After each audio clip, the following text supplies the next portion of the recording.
Welcome to the Go Slow to Go Fast lifestyle podcast, where we explore the art of intentional living. Whether you're juggling life as a working parent, leading in your profession, or simply seeking more meaning in your everyday, this space is for you. I'm your host, Kendra Chapman, and today we're diving into the power of reflection and how journaling can help you gain clarity, set goals, and ultimately create the life that you want. If you've ever felt like life is moving way too fast and you just need a moment to pause and reflect and reset, this episode is for you. We're also going to talk about cultivating hygge, that Danish concept of coziness and contentment that I've adapted as my word for the year, and lifestyle, a little bit more of my lifestyle for the year, and how to weave it into your journaling practice. So if you're new to hygge, don't worry, I'll break it down for you. And of course, I'll share a highlight hack, whether for work, life, or both, to help bring more balance, organization, and efficiency to your days. And then I'll let you know how to connect with me so that you can share how you're incorporating journaling and hygge into your life. So if you're ready to slow down and embrace the beauty of an intentional lifestyle, grab a cozy drink, find a comfy spot, and let's get started. Hello, everyone. Welcome back. If this is your first time, welcome. And if it's, you've been listening to me for a little bit, thank you for listening. I'm so glad you're here and that you've taken the time to join me. And there's so many podcasts out there these days. And so I am so very honored that you've decided to listen to my little podcast. And so for this first segment, it's going to be about what's bringing me hygge this week, which is a version of joy. I've decided last year was my year to find something joyful in every day. And this year, it's my goal to find something hygge in every day. So what brings me hygge just about every day or every week anyway, is thinking about this couple that my husband and I enjoy watching on YouTube as they renovate this derelict farmhouse in Ireland. And they post a video online every Saturday. So we look forward to this video of the Irish homestead that Beck and Sam put out on Saturdays. And we really enjoy watching them, not only because they are so very handy, they know how to basically demonstrate carpentry skills, they have masonry skills, they are a married couple with 2 kids that have been dealing with living in a motorhome for over a year, renovating this derelict farmhouse, but also just dealing with storms, which we can all resonate with if you live anywhere in the United States right now. In April of 2025, a lot of people are dealing with storms, and I can, more than normal, I think. It seems like we've cropped up, like tornado season used to be just a certain time of year, and now it seems like there are bad storms all the time, especially in the middle of the country of the United States. And I know this, not everybody maybe listening to this podcast is from the United States or from the Northern Hemisphere, but storms just seem to be increasing more and more. And so it's just, I would say it's definitely inspiring to watch a couple weather the storm literally and figuratively as they rebuild after a storm. A lot of the work that they had done on their roof, for example, on their farmhouse, they had to have the roofers come back and redo because the storm had damaged quite a bit of the tiles from their, just recently finished roof. So, and I watched them along with my husband just, frame that as positively as they could and show the damage, walk through it, talk about what they're dealing with day to day. And so it's just nice to see that somebody else is going through trials and tribulations like similar to what many of us are dealing with in our everyday. You just pick the pieces back up and you try to do your best and you move on. And it's fine to have a moment or two where you're realizing that life is going to literally throw you curveballs and you just have to figure out what to do next and make it better. And very similar to this couple, Beck and Sam in Ireland, my husband and I lived in a farmhouse for about a year and a half on our property while we were building our dream home. And it took us 3 years. We lived in the farmhouse for half of that time on the property, but this house hadn't been lived in for several years, and so it took a minute to get it up to where we could live in it. We had to install heater, deal with living with one bathroom for 5 people, so the creature comforts of a house in the 21st century, you take it for granted when you live in a place that doesn't have all of that right away and immediately. And things, come up and, weather changes. We had some really cold temperatures that year, and you just have to persevere and live through it and realize that, again, there are people out there that are definitely dealing with worse things than you, and you can make it work, and you live day to day and take what you can um,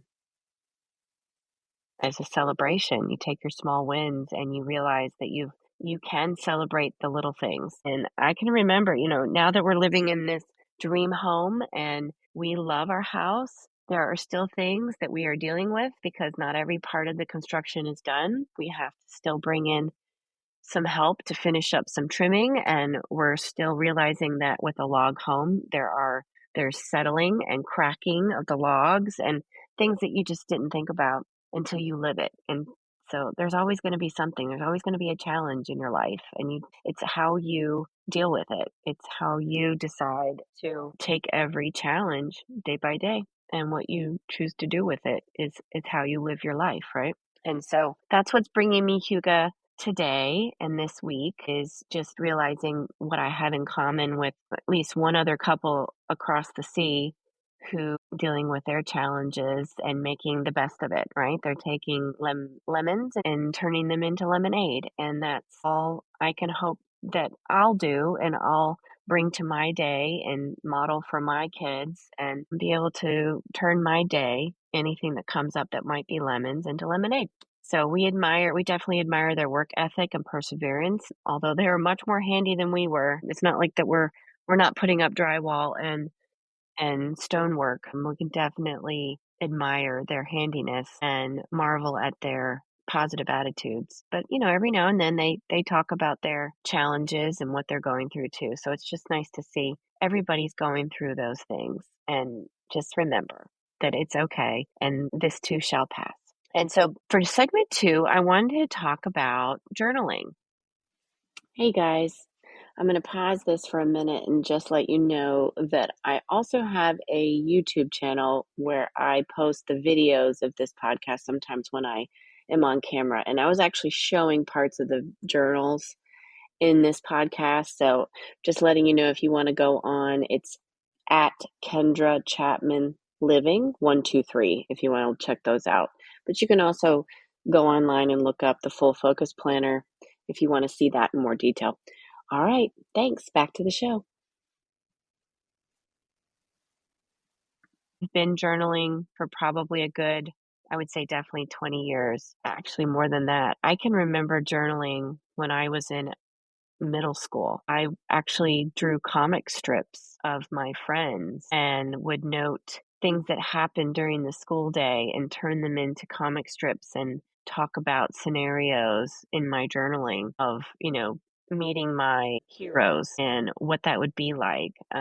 I was a Beatle fanatic with some of my friends in middle school, and we just did a deep dive into Beatle music and Beatlemania, and I would just write about what it would be like if I went back in time and met the Beatles. And so I've been journaling and writing for a very long time.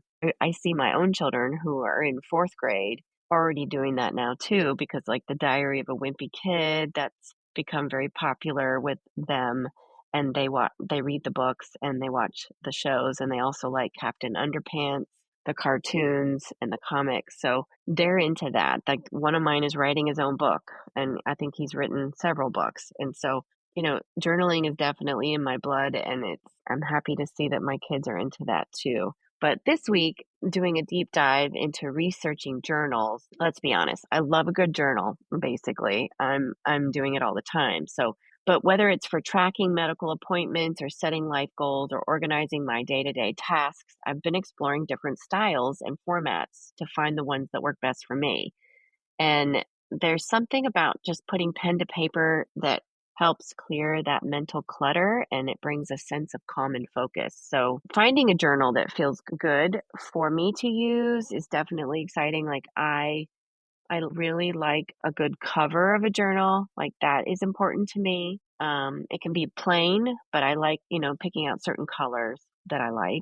And then the texture of the paper is important. The layout is important. If I pick a journal that is either lined but blank pages, basically with just lines, then I figure out a way to format it to work for me. I also, besides the color of the cover, I do like to pick like a consistent size to stick with because I find that I have different journals for different purposes. I have a journal for work that I like to be a smaller size because I like to bring it with me to meetings. And if it is bigger than my computer, then it's just cumbersome. So I like to have it to be either the same size as my computer or a little smaller. And it's kind of a medium-sized journal, I would say, to a small journal. I also have a larger journal that's like 8.5 by 11 that I like to use for my recipes, like baking and cooking, and then also drafting plans for my podcasts, and then writing ideas and reflections. And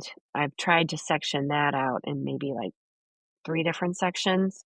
So I like have a section for recipes because I'm starting to kind of see that I like to incorporate that into my go slow to go fast lifestyle that tend to kind of link to any kind of dreams that I have that I want to record when I wake up in the morning or any kind of meditation takeaways that I have. So I have those 3 sections in one of my journals that I keep.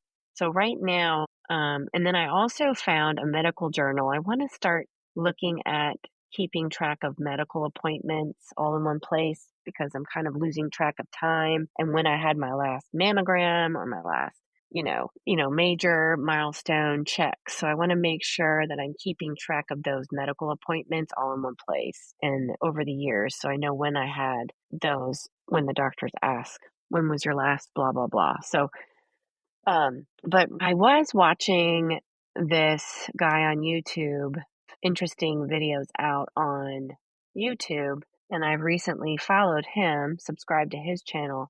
His name is Clark Kegley, and he talks about all kinds of different ways to journal. And so that was interesting to watch him. He had this video about the ultimate guide to journaling, how to change your life in 2025. He put that out 3 months ago, obviously, and I was watching that recently, and he was talking about how he sections out he keeps one journal for the whole year, and he sections out that journal into 6 different sections. He divides it up at the beginning of every year. And so he picks 4 areas that he wants to focus on for that year. And then he has 2 other areas, the front of the journal and the back of the journal, that he keeps track of. And so the front of the journal is quotes, and then he has the back of his journal for his goals. So I thought that was interesting. That's one way that you can think about journaling for the whole year. And I may adapt that to my process for next year because this year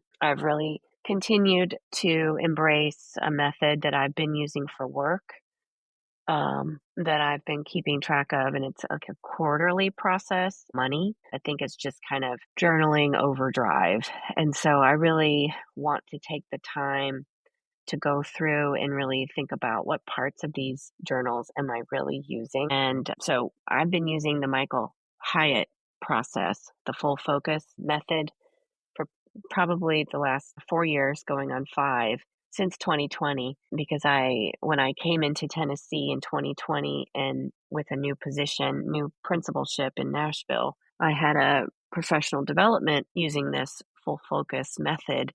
And I thought, oh, it'd be great just to get myself organized and on track. And it really has been very helpful. But I think now I need to pare it down because it's a lot. They have a podcast. I think it's called Focus on This. They have lots of YouTube videos on the full focus process.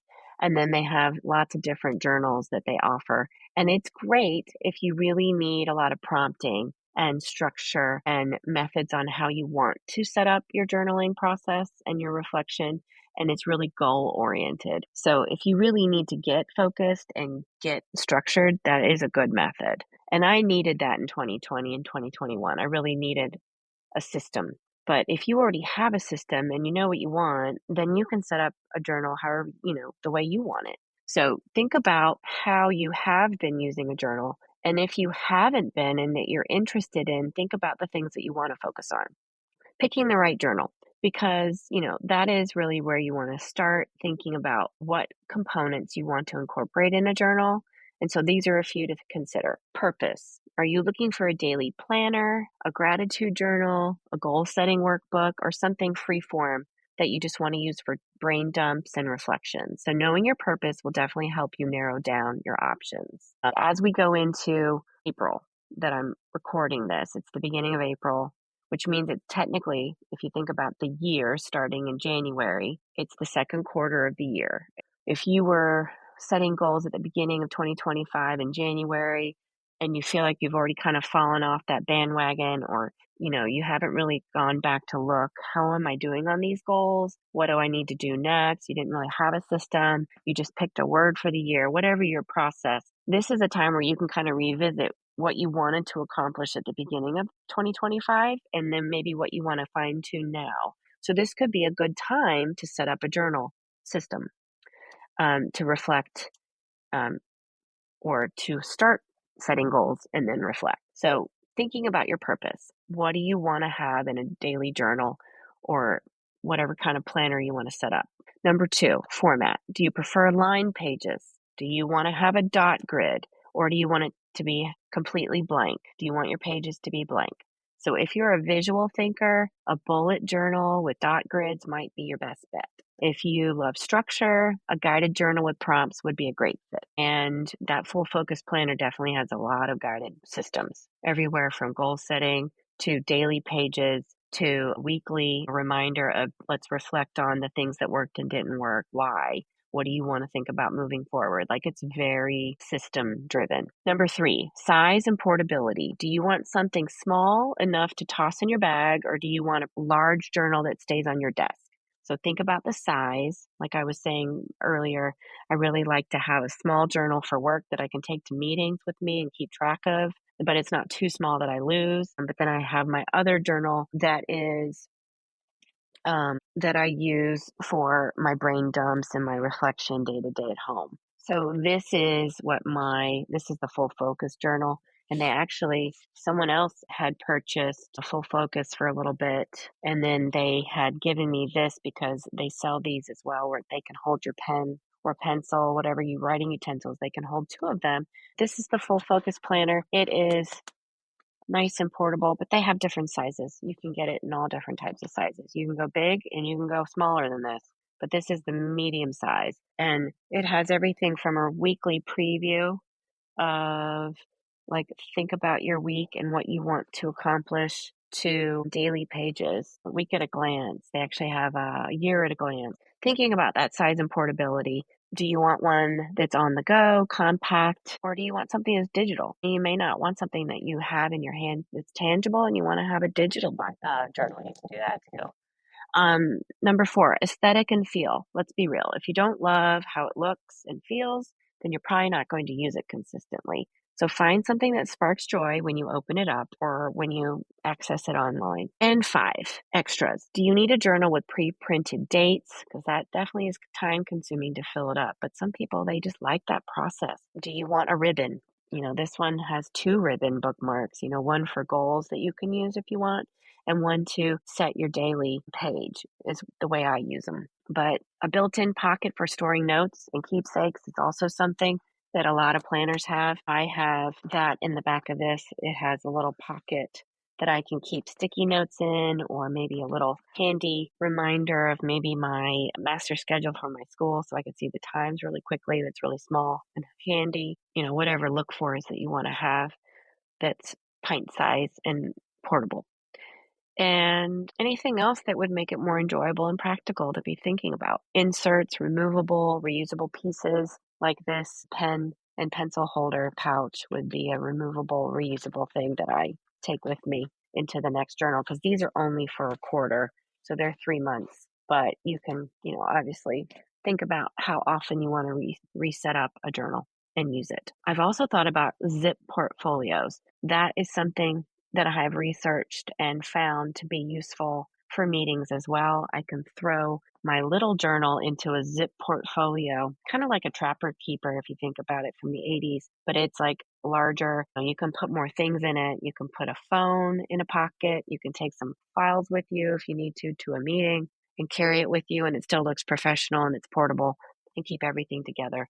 That way I don't lose things, because I actually have two phones. I have a phone for personal and phone for work, and I can't keep all that in pockets every day with me to meetings, depending on what I'm wearing, because not everything I have has pockets. So it's nice to have a zip portfolio if you want to think about using it in a work setting in addition to your journal. I've also thought about setting up my zip portfolio to be a journal that I keep track of and just kind of save on cost. But then it also means I have to print pages and kind of make my own. And I've done that before. I've made up kind of like what I want to keep track of day to day and drawn it out and then made mass copies and then hole punched and set up my own makeshift journal that way. Additional systems and practices that you could build into the process of journaling would be thinking about ways to narrow down your to-do list into three things that you want to get accomplished for each day. That's part of the Michael Hyatt process in the full focus planner. But I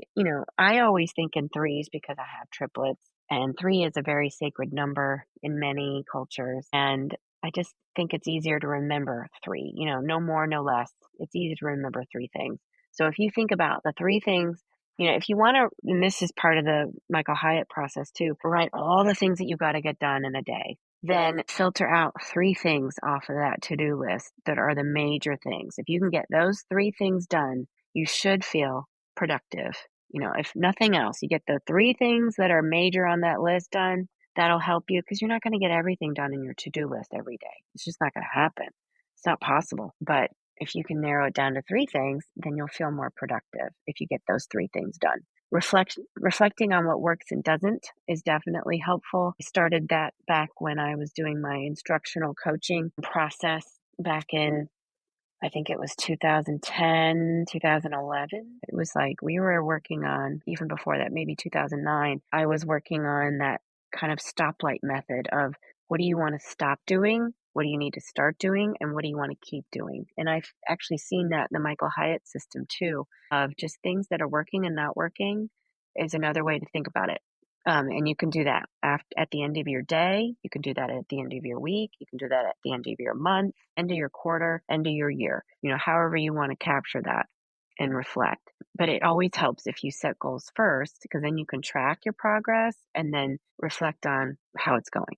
But capturing your goals and focusing on the steps to meet them is definitely helpful. And then again, tracking your progress along the way. So if you're new to journaling, just start simply by picking out something. It could be as basic as this. This is just a very generic journal that I started a while ago. I haven't looked at it probably 5 years. I only filled up a couple of pages at the very front, but I definitely start out with like putting username and passwords at the front. I like to do that. I just set it up literally with like all the programs. And I've learned over the years, and this is 5 years ago that I did this. So I like to set these lined pages up a certain way sometimes and just kind of, it's blank, it's got lines. You can set it up however you want. I've never really bought the dot journals because I just haven't really gravitated towards those. But you could, if you're a sketcher, if you like to connect dots, you could sketch in the back of those or in the front of those or however you want to do it too. But I've always utilized the front and the back of my journal in a certain way. I've put my goals in the front, and in the back I've put kind of like notes. And then as my notes reference back into pieces of throughout the day, because these are my daily pages usually, and I just put the date at the top and things that have happened if I want to keep track of things. And then I could do like a little index in the back of the notes as another way that you can use your back pages. But one of my mentors, she would start her goals in the back and work backwards. So she would put like goal 1 on the last page and then goal 2 on the second to last page. And she would track backwards and kind of like set up a section where she would stop and kind of have her goals in the back and then start working towards them in the front pages. That was kind of how and then she would go back and look at her goals in the back pages and see how far she had come. So that was another way to use your back pages. So lots of different ways to think about it. Again, there's lots of different journaling videos online, but Clark Kegley, he has his way of doing things. I'll link him in the show notes, and I'll also link the Michael Hyatt process of the full focus method in the show notes as well as 2 journaling procedures or structures to look at. It's all about making it a habit and using it in a way that serves you. So whatever is best for you is going to be what works. All right. So that's it for today. Thank you for joining me again. And I just want to say how grateful I am. I know there are so many podcasts out there. And if you're still listening, then that means that something has resonated with you. And I appreciate you for joining me for this little podcast. And I hope that you keep coming back. Please let me know if there's anything that you'd like to hear more about, that you'd like me to research and discuss and do at least one podcast on, if not more. But that's all for today's episode of the Go Slow to Go Fast.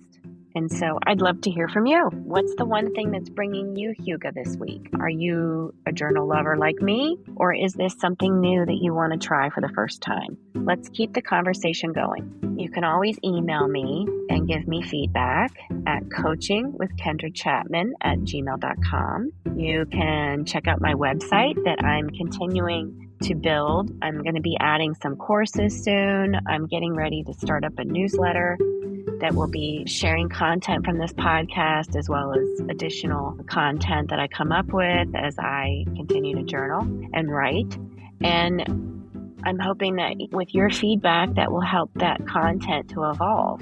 You're always welcome to DM me on Instagram and share your journey of journaling with me at Coaching with Kendra Chapman. I'd love to see what you're using. So let's embrace this new season together with intention and confidence. And if you've enjoyed this episode, I hope you share it with a friend or 2 who might need a little journaling inspiration from the Go Slow to Go Fast podcast.